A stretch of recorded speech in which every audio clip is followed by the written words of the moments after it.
केंद्र सरकारने सीएएची नागरिकत्व सुधारणा विधेयक अधिसूचना जारी केली। केंद्र सरकारकडून याबाबतची अधिकृत घोषणा करण्यात आली आहे। याविषयी काय घडतंय चला जाणून घेऊया। नमस्कार, मी विशाल परदेशी। या कायद्यात पाकिस्तान, बांगलादेश आणि अफगाणिस्तान या 3 देशांमधील अल्पसंख्याकांना भारतीय नागरिकत्व देण्याची तरतूद करण्यात आली आहे। धार्मिक छळामुळे या 3 देशांमधून पळ काढून भारतात आलेल्या लोकांना भारताचं नागरिकत्व दिलं जाईल।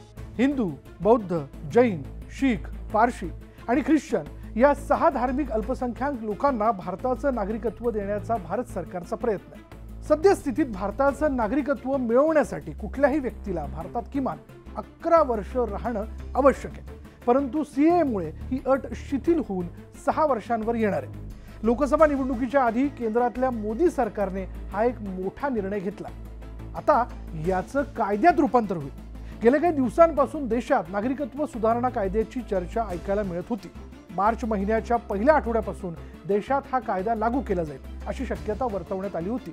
आता मोदी सरकारने याच कायद्याची अधिसूचना जारी केली आहे। सरकारच्या निर्णयानंतर सीएए कायद्यात असलेले सर्व नियम देशभर लागू केले जाणार आहेत। मिळालेल्या माहितीनुसार केंद्र सरकारने हा कायदा लागू करण्यासाठी आणि त्याच्या अंमलबजावणीसाठी एक विशेष पोर्टल देखील तयार केलं आहे। आगामी लोकसभा निवडणुकीपूर्वी नागरिकत्व सुधारणा कायदा लागू केला जाईल अशी घोषणा केंद्रीय गृहमंत्री अमित शहा यांनी 2 आठवड्यांपूर्वी नवी दिल्लीत आयोजित एका सभेत बोलताना केली होती।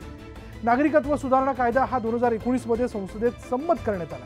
पश्चिम बंगाल सरकारने सातत्याने या कायद्याचा विरोध केला। केंद्र सरकारने सीएएची अधिसूचना जारी करण्याच्या काही मिनिटांआधी पश्चिम बंगालच्या मुख्यमंत्री ममता बॅनर्जी यांनी पुन्हा एकदा या कायद्याबाबत संताप व्यक्त केला। दुसऱ्या बाजूला भाजपचं सरकार असलेल्या आसाम, मध्य प्रदेश यासारख्या राज्यांनी सीएए कायद्याचा पुरस्कार केला, तर विरोधी बाकावरील पक्षाचं सरकार असलेल्या पश्चिम बंगाल, तामिळनाडू सारख्या राज्यांनी मात्र या कायद्याविरोधात भूमिका घेतली आहे। सीएए कायदा लागू होण्याची शक्यता व्यक्त केली जात असतानाच तामिळनाडूचे मुख्यमंत्री एम.के. स्टॅलिन यांनी प्रतिक्रिया दिली होती की नागरिकत्व दुरुस्ती कायद्याची तामिळनाडूमध्ये अंमलबजावणी होऊ देणार नाही। या कायद्याला तामिळनाडूत पाय ठेवू देणार नाही आणि त्यामुळे आता मोदी सरकारने सीएए कायद्यासंदर्भात अधिसूचना जारी केल्यामुळे स्टॅलिन यांच्यासह इतर विरोधक काय भूमिका घेणार हे पाहणं महत्त्वाचं ठरणार आहे।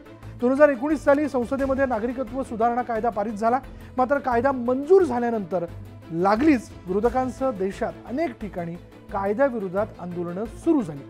विरोधकांनी या कायद्याचा कडाडून विरोध केला आणि त्यामुळेच हा कायदा पारित झाला असला तरी त्याच्या अंमलबजावणी संदर्भात नियमावली अद्याप स्पष्ट झालेली नव्हती।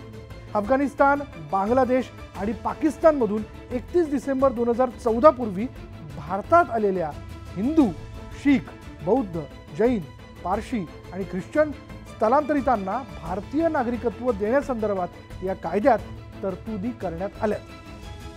हा व्हिडिओ आपल्याला कसा वाटला या व्हिडिओच्या कमेंटमध्ये जरूर कळवा। तुर्तास इतकंच।